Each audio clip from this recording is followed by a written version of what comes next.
Air Madagascar, maintenu dans l'annexe B.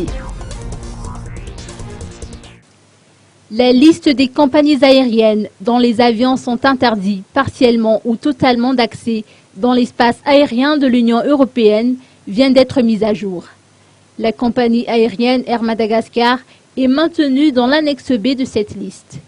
Il est précisé dans le règlement d'exécution UE 2015/1014 de la Commission du 25 juin 2015, modifiant le règlement CE numéro 474/2006, que les discussions avec les autorités compétentes de Madagascar, Aviation civile de Madagascar, se sont poursuivies activement afin de suivre les progrès accomplis par ces autorités pour garantir que la surveillance en matière de sécurité de tous les transporteurs aériens certifiés à Madagascar s'effectue dans le respect des normes de sécurité internationale.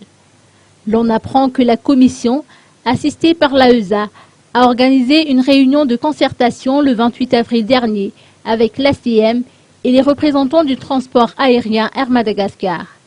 Lors de cette réunion, l'ACM et le transporteur aérien ont fourni des informations sur les progrès réalisés dans la mise en œuvre des plans de mesures correctives et préventives qu'ils ont respectivement entrepris pour répondre aux préoccupations de sécurité soulevées au cours de la mission d'évaluation de l'Union européenne à Madagascar en février 2014.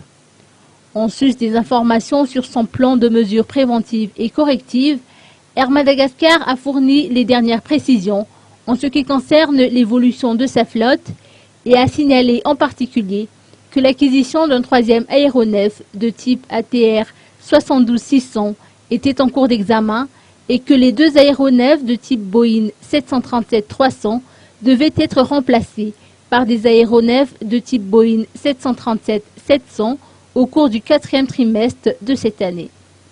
La Commission a pris note des informations fournies.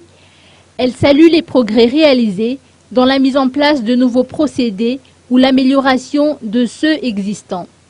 Toutefois, la Commission insiste fortement sur la nécessité pour les deux organisations d'avoir la capacité de mettre en œuvre efficacement ces processus.